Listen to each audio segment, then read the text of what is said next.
So today is one of my childhood best friends' 40th birthday, and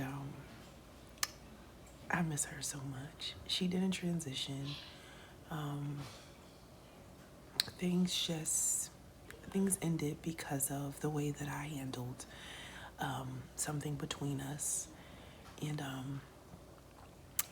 at the time, I thought that what I did was was right and was righteous, and it was actually very insensitive. And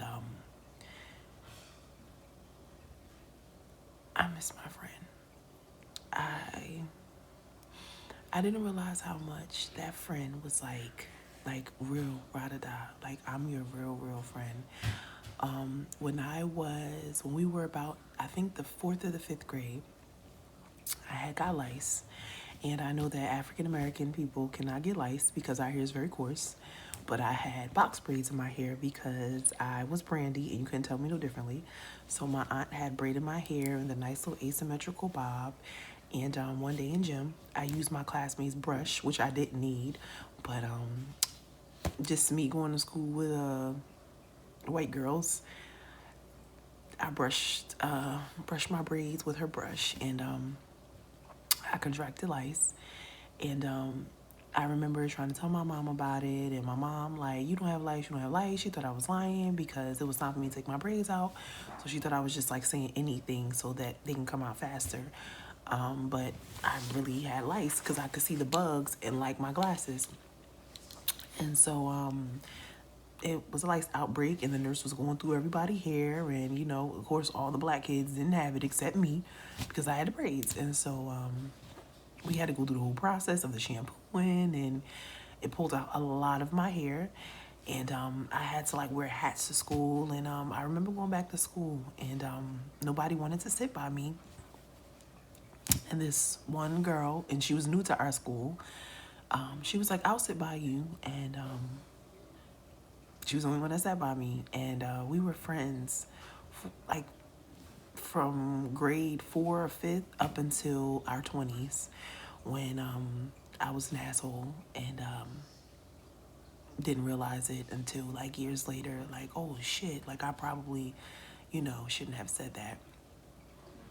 And then I started to think about just the relationship that we had, and how like some of my friends, some of our friends, I should say, and like my family would like always make comments about this, my friend. So here's the thing.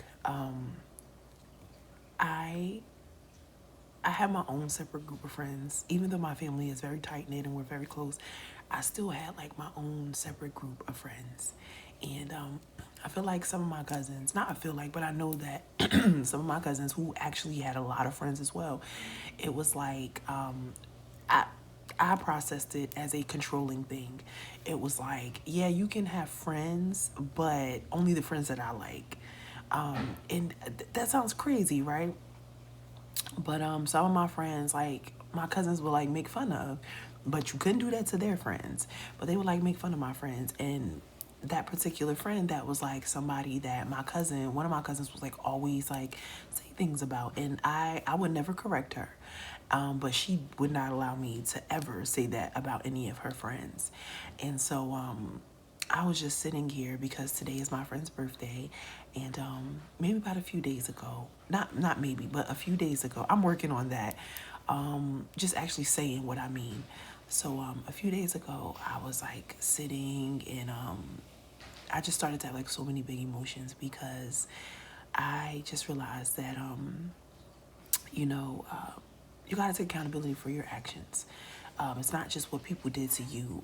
It's like, well, what did you do to people? Like, could your actions have hurt people? And so I was just thinking about this particular friend, and I just like cried so hard, and I was like, praying, and I just kept saying, I'm so sorry, I'm so sorry. I didn't know any better. I grew up in a very religious family, and it's interesting because what I noticed about people who are religious, they're very, very, very, very judgy, but their lives be like so just, it'd be a hot mess. And my family was very judgy, but very churchy. And I judged my friend because of that, and not even judged her. That's wrong. That's not even. I made a comment. She experienced the loss, and it was a significant loss. And I told her not to question God. I was like, "You don't question God," and that was like it for her. That was the last time I ever spoke to her. And now I know that that was an insensitive thing to say. But growing up, I was taught that you don't question God. Like when things happen, don't question God. And on the journey that I've been on, I know that that's not right. Like you can ask questions. You have every right to experience the emotions of anger and be upset.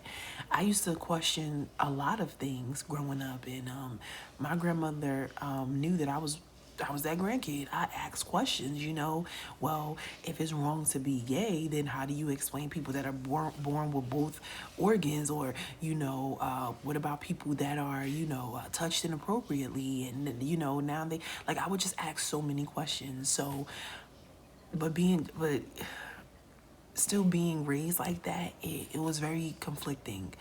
And, I said something that was hurtful because of my upbringing. And I cried so hard, and I prayed, and I was like, I just hope that she forgives me. And I had a dream. I dreamed last night that I got to see my friend. One of our friends got married, and I'm not even sure if it was a dream, if it was maybe my subconscious allowing me to have that experience, or if it was even another timeline. But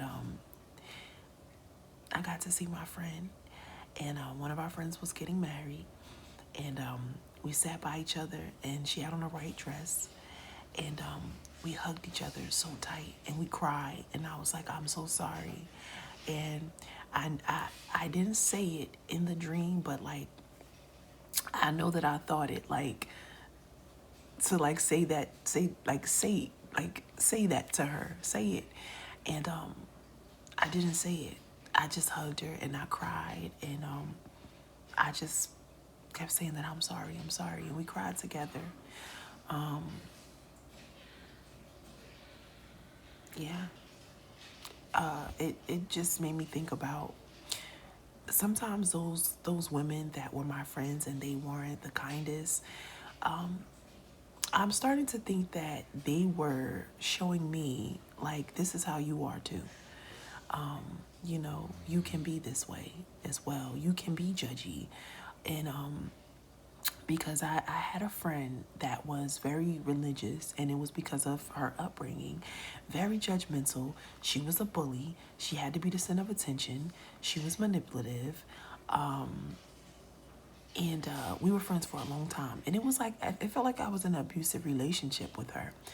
And I realized that, and it was like whenever I would like set a boundary, like she would like do this thing where it would be like, you know, you not wanting to be my friend, it's on your own accord. It's not because of what I did. And it would be like, huh, what? Like, and this woman like came into my life and like infiltrated like into my family and everything. Had like my cousins not talking to me, and yeah. And I feel like at times I was like her. Not to the extent of like infiltrating families and trying to, but that self-righteous, judgy, don't question God. Yeah, we had that. And even like being a bully, because one of my closest childhood friends, I was like that with her. We were very, very, very, very close. And it was like I always protected her and showed up for her. But it was a part of me that was like mean to her, and like just not always kind, but it was like we were still friends. And I even recognized on a deeper level that a lot of the reasons why I had those type of friends and why I acted the way that I acted, and we were just mirroring back to each other, was because like that's how my mom was. That's exactly how my mom was with me. Just like being mean and being a bully and making me the butt of her jokes and being very self-righteous and very judgmental, but not living in alignment with any of the things that she was saying to me. Um, so I'm just processing like all of that. But happy birthday to my dear, dear, dear friend. And I love you so much.